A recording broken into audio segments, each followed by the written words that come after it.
Hey guys, Brannon with NOLATAC Training and the St. Bernard Indoor Shooting Center.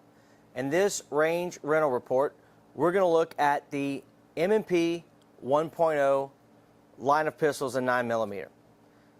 Recently, maybe not recently, but a while back, Smith and Wesson came out with their M&P 2.0 series. We're going to look at the first gen. We have 3 guns chambered in 9mm that collectively have about 55,000 rounds through them. A little bit about the round count. You're going to hear me say a documented round count and a number. That's going to be the number of rounds that we actually have on paper. Then you're going to hear me say or about. That's me adding a 10% error rate. So I know my guys get busy sometimes in the shop. They forget to log down ammo. So I know there's ammunition going through this gun that's not being logged. I know they're not going out of their way to log extra rounds. So I'm making an estimate. I'm factoring about 10% additional. So if I say it's got 10,000 rounds or about 11,000, that's me factoring in that additional 10%. So that's the 10,000 documented plus the 1,000, that would be the additional 10%. So when you hear those two numbers, hopefully that'll clarify things. All right, first up, we have a Smith and Wesson M&P 9, their full-size gun. Think of it kind of like between a 19 and a 17. This gun has a documented 33,638 rounds on it. So adding about another 3,000 to it, we're looking at around 36,000, 37,000 rounds through this gun. The only part that has been changed on this gun is at the 8,000 round mark, we replaced the slide lock spring. That's it. So it was probably getting a little weak, not locking the slide back reliable. We swapped that out, and that's it. No recoil spring changes, no barrel changes. These are all the original stock parts that came on the gun. So at 8,000 rounds, we changed the slide lock spring, and from 8,000 to about 37,000, so about another 30,000 rounds, nothing. Nothing.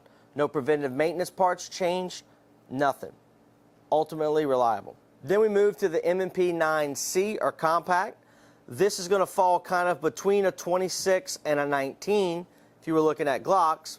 This one to date has a documented 6,390 rounds. So about 7,000 rounds through this gun.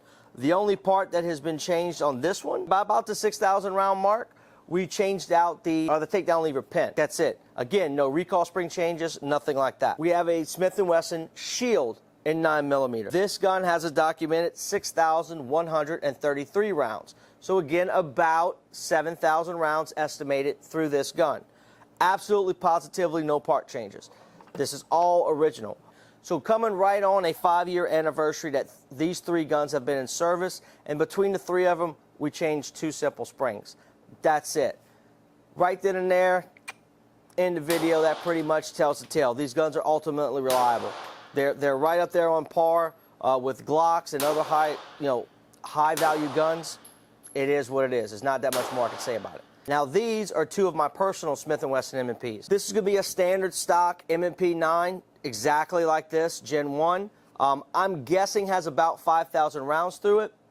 This is going to be my nightstand gun. This is, again, an M&P 9. However, this one has a grip stipple job done by Bennett Boresight Solutions. It also has an Apex trigger kit in it, a Surefire X400, the light and laser combo, and a AAC Tyrant 9 suppressor.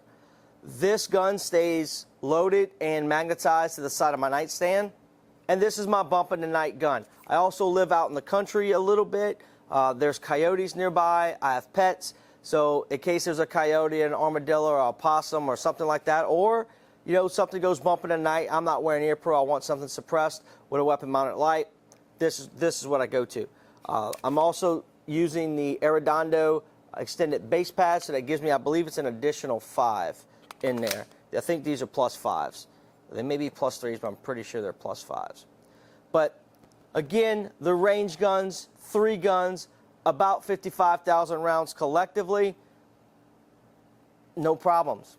No problems. A little bit of history on me with M&Ps. I've always been a Glock guy ever since I started in law enforcement.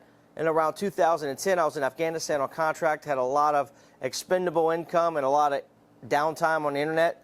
So I said, you know what? I'm going to switch completely over to Smith and Wesson M&Ps. Truth is, I shoot them a tad bit better. The distance from the trigger face to the backstop here is a back strap. It's a little shorter. I've got little small sausage fingers. I'm able to just get a better, more comfortable grip on it that I'm able to manipulate a little bit better. So I'm a little bit faster, a little bit more accurate. I mean, just a hair on these. Also, I'm able to use my social finger and I can reach the magazine release. So if I want to, I can release the magazine without having to break my grip like we have to do for a Glock. Well, we got to do that jump over to be able to hit it with my thumb. I don't have to do that with this, so it's a manipulation shortcut, if you will. That said, I bought a bunch of M&Ps, I bought a bunch of gear, waiting for me when I came back. A couple of days of coming back, I started traveling, teaching. A lot of law enforcement guys. Ended up never quite gravitating away, so I ended up with a bunch of M&Ps and stuff that I don't really use.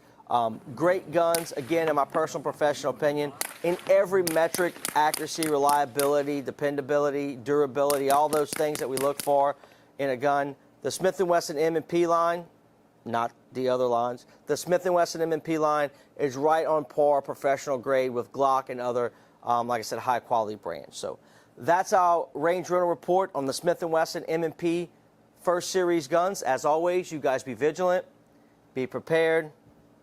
Y'all stay safe.